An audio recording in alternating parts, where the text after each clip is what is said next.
मैं हूं अमजद इकबाल, मेट्रो 7 पाकिस्तान के साथ। इस वक्त मौजूद हूं मैं अवामी मुत्तहिदा पाकिस्तान के ऑफिस में। हमारे साथ आज मौजूद है जुनैद साहब, जो जनरल सेक्रेटरी भी हैं अवामी मुत्तहिदा के। आइन से बात करते हैं, क्या कहते हैं। अवामी मुत्तहिदा पाकिस्तान जो है इस बात की पुरज़ोर मज़म्मत करती है कि जो के इलेक्ट्रिक के बिलों के अंदर जो है इजाफ़ी सरचार्ज लगाए जा रहे हैं, जैसे जो फ्यूल एडजस्टमेंट की मद में जो है चार्जेस लगाए जा रहे हैं, उसके अलावा जो है इसके अलावा जीएसटी है, एडिशनल जीएसटी है, और बहुत सारे जैसे मसाजिद का बिल है तो वो भी जो है मसाजिद के बिल के अंदर आप देखें कि मस्जिद है, मस्जिद के अंदर जो है टीवी कहाँ इस्तेमाल होता है, तो मसाजिद के अंदर इस तरह के टैक्सेस लगाना।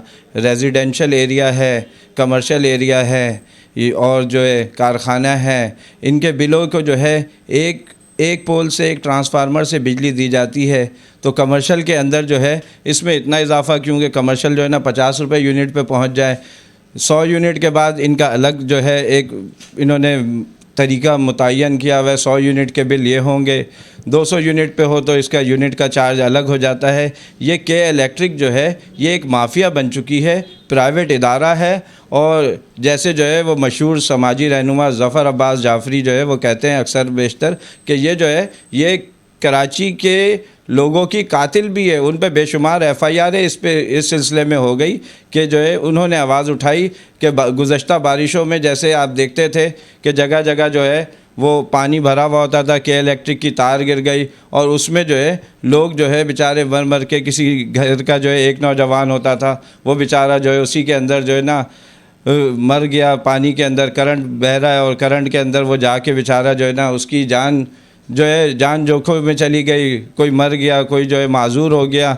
तो उसने जब आवाज़ उठाई तो हम भी जो है ऐसे ही भरपूर तरीके से चाहते हैं कि के इलेक्ट्रिक की माफिया को लगाम दिया जाए। फ्यूल एडजस्टमेंट जो है ना, ये कोई समझा दे कि फ्यूल एडजस्टमेंट होता क्या है।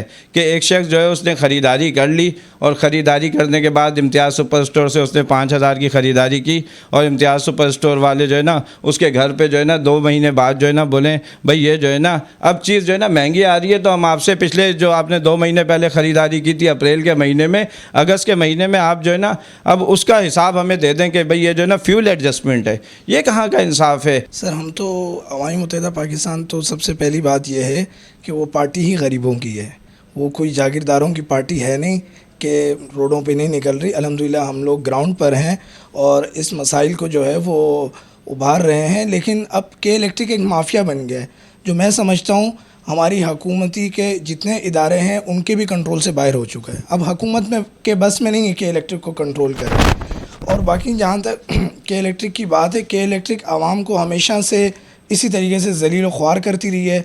लोड शेडिंग इतनी हो रही है कि जिसकी इंतहा कोई नहीं, और ओवर बिलिंग इतनी आ रही है कि मैं समझता हूँ कि ये हुकूमत की नाअहली है। अगर एक बंदा किराए के घर में रहता है, 10,000 15,000 रेंट दे रहा है वो, उसके अलावा 10,000 आप 20,000 उसको बिल भेज देंगे तो वो तो पूरा महीना भूखा रहे, फाके करे, घर में दवाई, माँ बीमार हो जाए, बच्चे बीमार हो जाएं तो उनको मार दे जान से। क्योंकि हमारे सरकारी अस्पतालों की कंडीशन भी आपके सामने है। मैं समझता हूँ इस वक्त हालात बहुत जो है वो कशीदा हो गए हैं। आवाम, कल भी आपने देखा नाज़िमाबाद के पावर हाउस पे क्या सूरत हाल रही है। आवाम में बहुत गम गुस्सा है।